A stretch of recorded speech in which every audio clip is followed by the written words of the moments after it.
Welcome to English Baba channel. आज हम class 11th English silk road के क्वेश्चन आंसर करेंगे, तो जल्दी से वीडियो को लाइक कर दो। आई होप आपने वीडियो लाइक कर दिया है। अगर अभी तक चैनल को सब्सक्राइब नहीं किया तो जल्दी से चैनल को सब्सक्राइब कर दीजिए ताकि आपको हमारे सारे नोटिफिकेशन मिल जाए। सो क्वेश्चन नंबर 1 क्या कह रहा है, give reasons for the following statements. मतलब कुछ स्टेटमेंट्स आपको देगा, आपको उनके रीजन बताने हैं। तो पहला क्वेश्चन है the article has been titled silk road. इस चैप्टर का नाम या इस आर्टिकल का नाम सिल्क रोड क्यों पड़ा? तो मैं इसका आंसर दूं उससे पहले मैं आपको समझाऊंगा सिल्क रोड क्या होता है। चिल्ड्रन, अगर आपने हिस्ट्री में पढ़ा होगा क्लास 9-10th में, तो पुराने टाइम में क्या होता था कि एक कंट्री से दूसरे कंट्री, तीसरे कंट्री, पूरा एक बहुत बड़ा नेटवर्क बिछाया गया था जिससे ट्रेडिंग होती थी। ट्रेडिंग का मतलब है व्यापार। जो चीजें इंडिया में अच्छी थी वो दूसरे देशों में अच्छी थी, वो इस तरह से भेजा जाता। तो इस रूट का नाम पड़ गया था सिल्क रूट, क्योंकि सबसे ज्यादा इसमें सिल्क कहां बना था? सबसे पहले चाइना में बना था, तो इस रूट का ही नाम पड़ गया था सिल्क रूट। ठीक है। और पुराने टाइम में क्या नाम है, वो तो थे नहीं, हवाई जहाज वगैरह तो थे नहीं, तो सब इस तरह से जो घोड़े हैं, ऊंट हैं, उस पर ये ट्रेडिंग होती थी। अब हम इसका आंसर देंगे जो आपको एग्जाम में लिखना है। The article has been titled Silk Road because, अब ये वाली चीज हमने पूरी क्वेश्चन में से उठाई।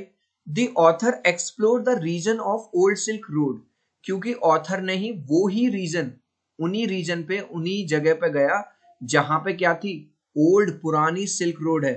Which was one of the historical routes for trade, मैंने अभी बताया था, जो किसके लिए जानी जाती थी? ट्रेडिंग के लिए जानी जाती थी। राजा महाराजा पुराने लोग अपना व्यापार, बड़े बड़े लोग उस सिल्क रूट के थ्रू करते थे। और व्यापार किन किन चीजों का होता था? व्यापार वर्ड यूज कर रहा हूं मैं यहाँ पे ट्रेड के लिए। चाइनीज सिल्क का, स्पाइसेस मसालों का, इंडियन क्लोथ्स का, वाइन्स शराब का, ज्वेल्स रत्न आभूषण का, काली मिर्च, और भी बताना work done on this silk road. तो समझ में आ गया क्यों सिल्क रोड पड़ा? क्योंकि वो सिल्क रोड से होके गुजर के जाता है। नेक्स्ट क्वेश्चन है, Tibetan mastiffs were popular in China's imperial court. China की इंपीरियल कोर्ट में पुराने टाइम में जो तिब्बतन मास्टिफ्स थे वो बहुत ज्यादा पॉपुलर थे। क्यों?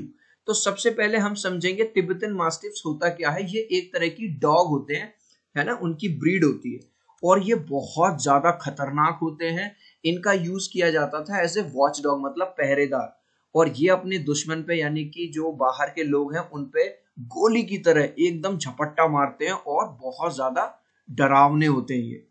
सो आंसर देखिए, Tibetan mastiffs were popular in China as hunting dogs. कैसे था? इनका यूज किया जाता था शिकार करने के लिए। Trade of these dogs took place from Tibet to China through silk road. तो यानी कि ये जो डॉग हैं, इन्हें तिब्बत से लाया गया चाइना में, और इन्हें भी किसके थ्रू लाया गया था? सिल्क रोड के थ्रू, इन एंशिएंट मतलब पुराने टाइम में। These dogs were used as watch dogs. Watch dogs का मतलब है भाई, पुराने टाइम में कैमरा सिक्योरिटी तो होती नहीं थी, तो ये एज ए पहरेदारी करते थे, और अगर सामने वाले दुश्मन पे, जिस तरह से आपको यहाँ दिखाई दे रहा, अटैक करते थे। These dogs are fearless, बहुत ज्यादा, बिल्कुल इन्हें डर नहीं लगता। And attack with bullet speed. Bullet का मतलब होता है बंदूक की गोली कितनी तेज निकलती है। ये वाले डॉग भी बहुत तेजी से झपट्टा या हमला करते हैं। Next question, The author's experience at Hor, Hor यहाँ पे एक जगह का नाम है, was in stark contrast। contrast का मतलब होता है अपोजिट, बिल्कुल उल्टा। तो जब वो हॉर पहुंचा तो उसका जो एक्सपीरियंस था वो बिल्कुल उल्टा था to the earlier accounts of the place. मान के चलो आप किसी जगह पे गए हो, आपने उस जगह की बहुत तारीफ सुन रखी है, भाई साहब बहुत बढ़िया जगह है, बहुत बढ़िया ये है, बहुत बढ़िया नहर है, बहुत बढ़िया ये है। लेकिन जब वो वहां पे हॉर में एक्चुअली पहुंचता है तो वो बहुत ज्यादा सिर पकड़ लेता है, डिसअपॉइंट हो जाता है, क्योंकि वो देखता है भाई साहब यहाँ तो हर जगह रॉक्स हैं, धूल ही धूल है और कुछ नहीं है। तो आंसर देखिए कैसे देंगे। The author had heard lots of praise about this place called Hor। जो ऑथर है उसने इसकी प्रेज का मतलब है बहुत तारीफ सुन रखी थी। He had even heard that in 1990 a Japanese monk was so much fascinated by its beauty that he burst into tears। उसने ये भी सुन रखा था कि 1990 में यहाँ पे एक जापानीज monk का मतलब होता है साधु महात्मा आए थे, जो इतने ज्यादा फैसिनेट हुए, इतने ज्यादा इंप्रेस हुए यहाँ की ब्यूटी से, नेचुरल ब्यूटी से। जब उन्होंने मतलब वो लेक देखी तो उनकी आंखों में आंसू आ गए खुशी के। But author did not find anything like that, लेकिन ऑथर को इस तरह की कोई इतनी ज्यादा पवित्र, इतनी ज्यादा serene कोई चीज लगी नहीं. According to author it was a miserable place, खराब सी जगह थी. The dust and the rocks were scattered everywhere, हर जगह क्या, हर जगह धूल ही धूल और हर जगह केवल रॉक्स दिखाई उसे दे रही थी. Next question. The author was disappointed with Darchen. Darchen क्या है, ये भी एक जगह का नाम है. तो सबसे पहले इस क्वेश्चन को मैं आपको समझाऊंगा थ्रू फिगर. जब वो डार्चिन पहुंचा, डार्चिन क्या है, हाई एल्टीट्यूड. हाई एल्टीट्यूड क्या होता है, जैसे जैसे आप ऊपर जाते जाते हो तो ऑक्सीजन की कमी होती जाती है, आपको पता होगा.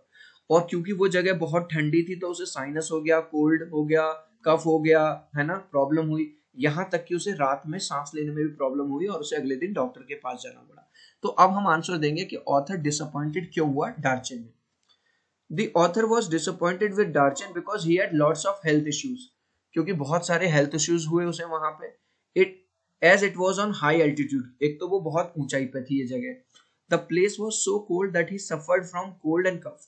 Place इतनी ऊंचाई पे था और इतना ठंडा था कि उसे cold हो गया, cough हो गया, and he wasn't able to sleep properly at night. और रात को वो बेचारा ठीक से सो भी नहीं पाया.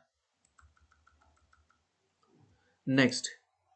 The author thought that his positive thinking strategy worked well after all. अब होता क्या है, मैं थोड़ा सा ये समझाऊं उससे पहले आपको कुछ बातें बताऊं. जब वो डार्चिन पहुंचा तो उसे लगा दूसरे साथी भी मिल जाएंगे जो मेरे साथ कोरा करेंगे, मतलब जिस तीर्थ यात्रा पे वो निकला था. But when author reach Darchen he was very much disappointed with two reasons. जब वो वहां पे पहुंचा तो दो रीजन से बहुत ज्यादा डिसअपॉइंट, निराश हो गया. क्यों? एक तो उसकी तबीयत खराब हो गई, he had health issues. Number two, he did not find any partner for the Pilgrim. और उसके भाई तीर्थ यात्रा पे चलने के लिए उसे कोई अपने साथ मिल नहीं रहा था. So he decided to stay positive and later on he not only felt better but also found a partner. तो उसने सोचा यार जब कुछ ना अच्छा हो तो बस अपने दिमाग में बी पॉजिटिव, कहते नहीं, be positive, be positive, positive रहो कुछ अच्छा होगा. तो बस ये सोचता कुछ बढ़िया होगा, बढ़िया होगा. तो न केवल उसकी तबीयत भी ठीक हो जाती, बाद में उसे एक अपने साथ पार्टनर भी मिल जाता उस तीर्थ यात्रा पे जाने के लिए. The author thought that his positive thinking strategy worked well after all. पूरा यहीं से हमने उतार दिया. तो ऑथर को बाद में यही लगता है कि उसका जो पॉजिटिव थिंकिंग थी उसी का ही असर है कि उसकी तबीयत भी ठीक हो गई और उसे साथ में एक पार्टनर भी मिल गया. चलो इसके बाद जो आपके नेक्स्ट क्वेश्चन है वो कह रहे हैं ब्रीफली कमेंट करना है आपको इन पे. जैसे the purpose of author's journey to mount Kailasha. जो ऑथर है वो माउंट कैलाशा जाने का उसका पर्पस क्या था. जैसे हिंदू लोग माता वैष्णो देवी जाते हैं, है ना, वृंदावन जाते हैं. ऐसे ही जो बुद्धिज्म लोग हैं, जो महात्मा बुद्ध को फॉलो करते हैं, वो कोरा करते हैं. ठीक है. तो कोरा एक पिलग्रिम ऐसे ही यात्रा का नाम है. तो वो करना चाहता था.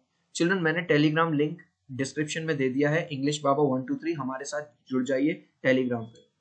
The author wanted to go to Kailasha to complete the Kora. Kora मैंने आपको बता दी वो यात्रा है which is essential in Buddhism, जो बुद्धिज्म में बहुत ज्यादा जरूरी मानी जाती है, जैसा कि यहाँ दिखाया हुआ है.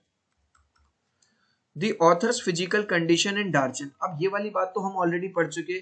डार्चिन में उसकी तबीयत खराब हो गई थी क्योंकि हाई एल्टीट्यूड पे था, कोल्ड एंड कफ हो गया था, रात को वो सो भी नहीं पाया. वही बात हमने यहाँ पे लिख दी है. Author had lots of health issues as it was on high altitude. क्योंकि वो हाई एल्टीट्यूड पे था. The place was so cold that he suffered from cold and cough. Place इतना ठंडा था कि उसे cold and cough हो गया and wasn't able to sleep properly at night. रात को सो भी नहीं पाया. He had to go to doctor next day. और अगले दिन उसे डॉक्टर के पास जाना पड़ा. चिल्ड्रन आप मुझे इंस्टाग्राम पे फॉलो जरूर कर लीजिए englishbaba.eb. वो भी लिंक मैं डिस्क्रिप्शन में भी डाल दूंगा और वहां पे भी मेरे आपको अपडेट्स मिलते रहेंगे. The author's meeting with Norbu. अब नोरबू कौन है?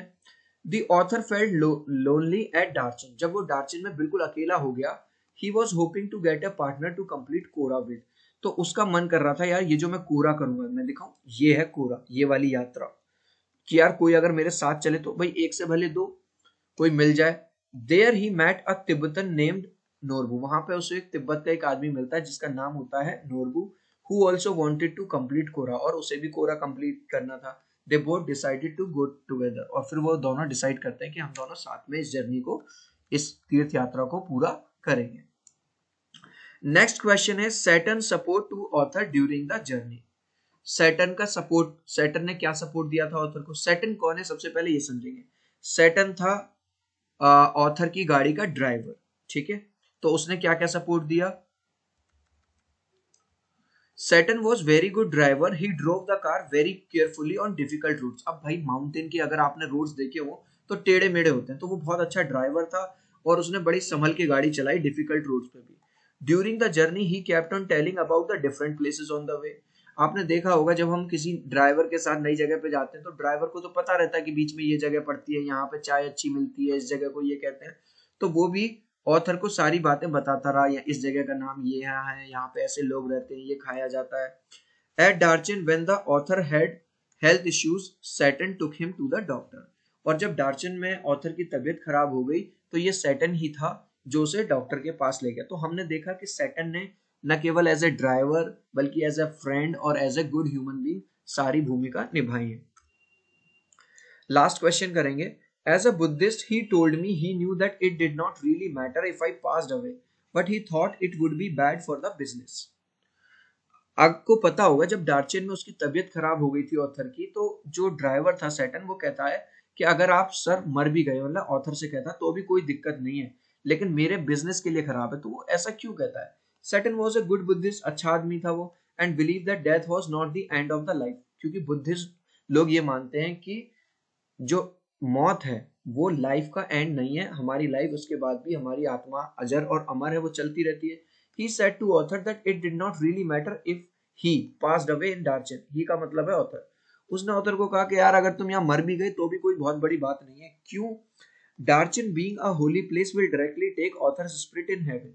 कि डार्चन में जो भी मरता है, क्योंकि ये बुद्धिस्ट लोगों का होली प्लेस है, तीर्थ धाम है, तो यहाँ पे अगर आप मरोगे तो सीधे आप कहाँ जाओगे? स्वर्ग में जाओगे। But it would not be good for his business as he was a professional driver. लेकिन वो कह रहा है कि भैया ये मेरे लिए अच्छा नहीं होगा, क्योंकि अगर लोगों को पता चलेगा कि तुम्हारी गाड़ी में एक आदमी सफर कर रहा था और वो मर गया, तो कल को कोई मेरी गाड़ी में बैठेगा नहीं, मुझे किराया नहीं मिलेगा, मेरा बिजनेस खराब हो जाएगा। तो ये वाली बात वो कहता है। चिल्ड्रन, इस लास्ट क्वेश्चन का आंसर आप लोग दोगे मुझे कमेंट सेक्शन में, देखते हैं कितने बच्चे राइट आंसर देते हैं। Name of the driver in this story. इस स्टोरी में जो ड्राइवर है उसका नाम क्या है? ए, बी, सी या डी? सो आई होप मेरी ये छोटी सी एक्सप्लेनेशन आपको बहुत अच्छी लगी होगी। बहुत मेहनत लगती है इस तरह का वीडियो बनाने में चिल्ड्रन, तो वीडियो को लाइक कर देना, चैनल को सब्सक्राइब कर देना। मिलते हैं अगले वीडियो में, बाय।